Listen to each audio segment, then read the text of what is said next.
Hi guys, আসসালামু আলাইকুম। আশা করি সবাই ভালো আছেন, আমিও আপনাদের দোয়ায় ভালো আছি। তো আজকে কি আমার দেখতে বোঝা যাচ্ছে এত ছোট ছোট ছোট ছোট কি ডিম আর হইলো চা।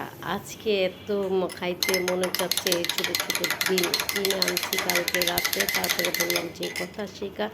আমার এইভাবে খেতে ইচ্ছা করতেছে। আমার আম্মা ছোটোবেলায় এরকম দিয়েছিল, আমরা বায়না ধরছিলাম যে খাবো না, নাস্তা খাবো না, তো আমার আম্মা এরকম ম্যাজিক দিত। তো আজকেও আমি সেম আমাদের বাচ্চাদের জন্য এরকম তৈরি করেছি, আর আম্মাকে মিস করলাম। আর এগুলা বুঝতেই পারতেছেন এটা কিসের ডিম, কমেন্ট করে জানায়েন, আমি এটা আর বললাম না। দেখছেন এত ছোট ছোট ছোট ছোট ছোট ছোট, খুবই ভালো লাগলো, দেখতেও ভালো লাগলো। তার উপরে দিলাম মরিচের গুঁড়া, তারপরে একটু দিলাম লবণ দিয়ে, তারপরে চা। এটাই একদম খুবই মজার একটা নাস্তা, আপনারা বাসায় ট্রাই করে দেখেন, খুবই ভালো লাগবে। আমার কাছে এত মজা লাগে বলার বাইরে। দেখেন কত সুন্দর লাগতেছে। আর এটা কিসের ডিম, কমেন্ট করে জানায়েন।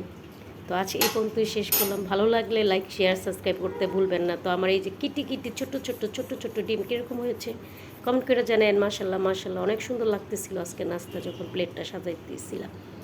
আর চা না খেলে তো জীবন চলেই না, এত গরমের মাঝেও চা খেতে হয়।